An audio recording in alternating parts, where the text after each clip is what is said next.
Tata Motors, इस पर शायद पिछली बार ही बात हुई है। जी। लेकिन यहाँ पर मनी एंड माइंड, इनका ये सवाल है कि क्या ये 600 रुपए तक भी जा सकता है? ये पहले से निवेशित हैं और 1000 शेयर इनके पास हैं 807 के भाव पे। तो अगर ये 600 की तरफ जाता हुआ दिख रहा है, तो फिर इन्हें क्या करना चाहिए जब ये 807 पर खरीद करके बैठे हुए हैं? कितनी बार कह चुका हूँ कि स्टॉक मार्केट और स्टॉक ये ना more of mind and psychology game है then your actual price game. आप जितना प्राइस गिरेगा आप अपने सपोर्ट को उतना नीचे लेके जाएंगे। जितना प्राइस बढ़ेगा वो इस थ्योरी पढ़ाया जाता है कि जितना ऊपर जाएगा उतना मोमेंटम आता है। भाई अदर साइड भी सोच के रखो। कंपनी में एक certain amount of value create होगा। 600 क्यों चला जाएगा? 1000 पे तो सारे ब्रोकर्स आपको 1200 का टारगेट देके बिठा के रखा है आपने ना। तो 600 क्यों लेके जाएँगे? 1200 का आधा 50% का डिस्काउंट मतलब सारे ब्रोकर्स बेवकूफ़ हैं, पता नहीं। लेकिन भाई साहब ऐसा नहीं करना चाहिए। एक सेंसिबल काम ये कीजिए, 700 के नीचे से कहीं से भी इसमें वैल्यू इमर्ज होगी। लेकिन उस समय आप मार्केट का ट्रेंड एस्टैब्लिश कर लीजिए। मार्केट का ट्रेंड अगर ठीक हो जाए, मेरे हिसाब से 675 प्लस माइनस 20-25 प्लस माइनस भी नहीं, 675 प्लस माइनस 10-15 वहाँ से इसमें वैल्यू फिर से इमर्ज होगी।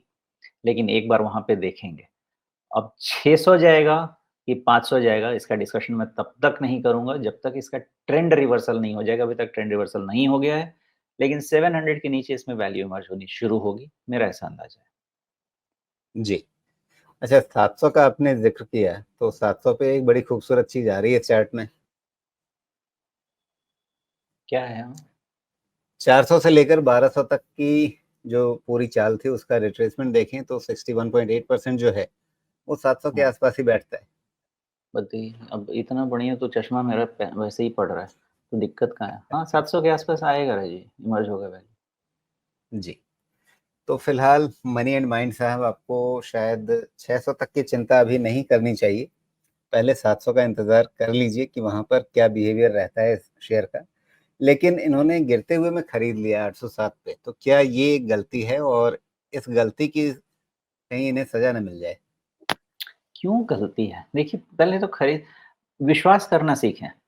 स्टॉक अगर आप कोई खरीद रहे हैं उसकी एनालिसिस कर लीजिए और उस पे विश्वास कीजिए। आप विश्वास नहीं करेंगे ना आपको कोई स्टॉक पैसा बना के नहीं देगा।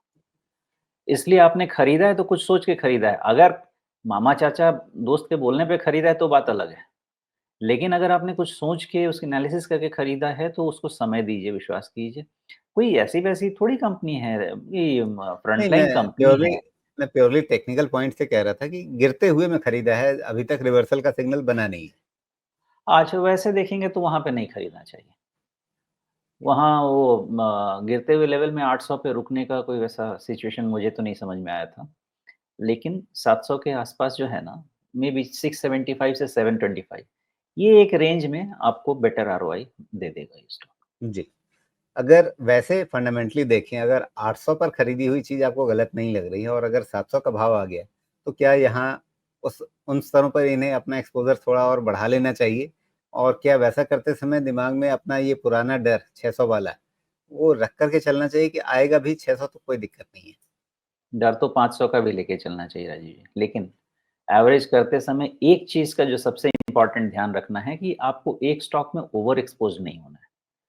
आप एवरेजिंग उतनी ही करें कि even if it is front line stock 5% 6% से ऊपर का आपको वेटेज या मैक्सिमम एकदम स्ट्रेस्ड वैल्यूएशन पे 7% के ऊपर इवन फ्रंट लाइन स्टॉक्स में बहुत ज़्यादा आपको नहीं रखना चाहिए। तो ज़रूर करें लेकिन एक ये एनालिसिस कर लीजिए कि आपका टोटल ओवरऑल पोर्टफोलियो का कितना पार्ट है क्योंकि आपको याद होगा राजीव जी एक आधा क्वेश्चन हमारे पास आया था जिसमें 3 या 4 स्टॉक में उन्होंने पूरा का पूरा इन्वेस्टमेंट कर दिया था। तो जी, 25-25 वैसा एक्सपोज़र नहीं लेना चाहिए, डाइवर्सिफ़ाई डि-रिस्किंग करनी चाहिए। जी। लगभग 800 7 के भाव पे 1000 शेयर, तो 8 लाख के आसपास का एक्सपोज़र है। अब वो अपने पूरे पोर्टफ़ोलियो में आप देख लीजिए, अगर बहुत ज़्यादा परसेंटेज नहीं बनता है, तो फिर ठीक है, वहाँ 700 के आसपास आप वापस एक बार फिर से रीइवैल्यूएट कर सकते हैं कि क्या एक्सपोज़र बढ़ाया जाए।